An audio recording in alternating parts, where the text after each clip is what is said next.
কাছে আমার একটা অনুরোধ, বেশিরভাগ সুমনকে বাঁচিয়ে রাখার জন্য যা যা করা আমরা জোনাকে বাঁচি করব। আমি বেশি কথা সাধারণত বলি না, তবে একটা কথা বলি যে ব্যারিস্টার সুমনের মতো আরেকটি এমপি সারা বাংলাদেশে কোথাও নাই। এই যে এমপি, আমি গেছিলাম আপনার ওই চরমোনায়, ট্রলারে আমি বসছি, একটা ছেলে বলে যে আঙ্কেল আপনার বাড়ি কোথায়? আমি বলছি হবিগঞ্জ।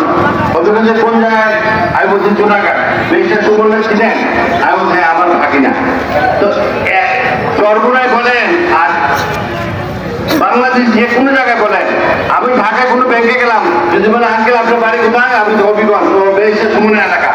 এই যে একটা পরিচিতি, জুনাগড়কে দিয়ে আমার পরিচিতি করতে হয় না, বেরিস্টার সুমনে দিয়ে আমি পরিচিত হতে পারি।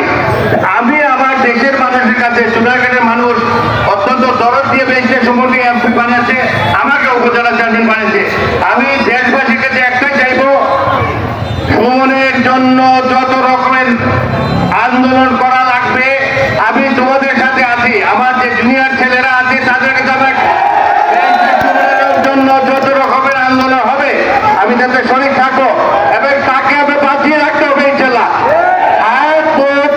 ধ্বংসলে পারে আল্লাহ, কিন্তু আমাদের চেষ্টার কমতে থাকবে না। আল্লাহর কাছে আমরা এটাই চাইবো, আল্লাহ আমাদের এমপি সাহেবকে তুমি বাঁচিয়ে রাখো। আমরা এটাই বলি,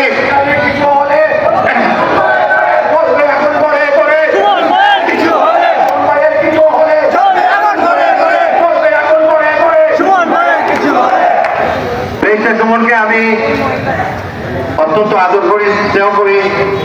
মামা হিসাবে যতটুকু করা আমার প্রতি তার সেই রকম সম্মান আছে। আজকের এই এত মানুষের ভিড়ে আমি আল্লাহর কাছে বলবো, আল্লাহ তুমি আমাদের সন্তানকে আমাদের মাঝে বাঁচিয়ে রাখো।